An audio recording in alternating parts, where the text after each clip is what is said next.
I'm Jenni Carlson here with Jason Kersey. We're at ASA Hall of Fame Stadium where Oklahoma's lost Game 2 of the best of 3 championship series at the Women's College World Series, 8-6 against Alabama.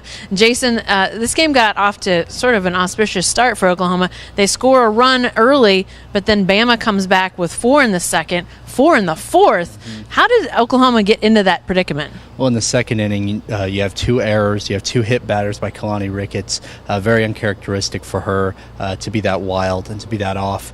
And then the fourth inning, they knocked her out of the game. And after that, it really went downhill. But they got four more runs. And, but they, as you know, they came back and made a run at the end.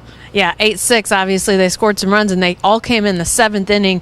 Bottom of the 7th inning, 5 runs for the Sooners.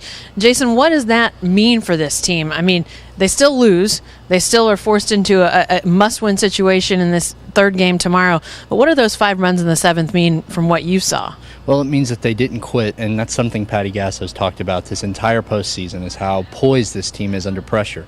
And they showed that tonight, coming out and scoring 5 runs. It was just too little too late. But, she actually said after the game she thinks that they have an advantage going into tomorrow despite losing, which is something you wouldn't really think of. But given that run they had there at the end, I think they're very confident, even despite the loss. Oklahoma will be trying to do something no team has done before, losing the second game of the best of 3 series, forcing that Game 3, and winning a Game 3. No team has ever done that before. Let's hear what the Sooners, especially Coach Patty Gasso, had to say after the game. I think one of the greatest things that's happened in this tournament is what we did in the 7th inning tonight.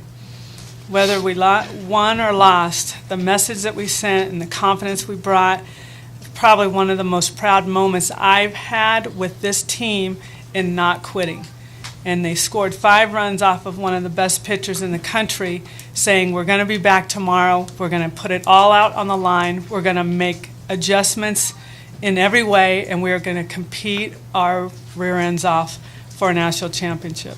I could see where the hitters were in the box, and my pitches were just running into them, and they were getting away from me, and I'm just going to have to adjust those pitches to where they're standing in the box now.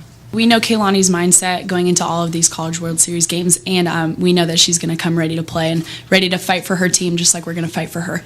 I feel like that 7th inning definitely was a spark going into tomorrow.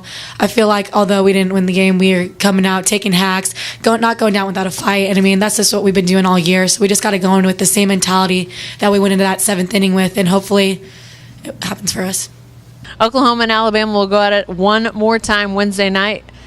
First pitch is at 7 o'clock. Jason, what are you expecting to see out of this must-win game? Whoever wins on Wednesday night wins the whole thing. Well, I think Alabama's going to come in extremely confident. They're obviously a great team. They have great pitching. They have great hitting as well. But I really believe that the OU will come back and carry that momentum and bring home the championship tomorrow. Yeah, it would go against history. No team, as we said before, has won that first game, lost the second, and come back to win the third. But I think Oklahoma did show something there late that they can still hit Jackie Traina. It's going to be a great game, though. 7 o'clock Wednesday night, ASA Hall of Fame Stadium. Be sure to stay with the best coverage team anywhere at newsok.com and every day in the Oklahoman.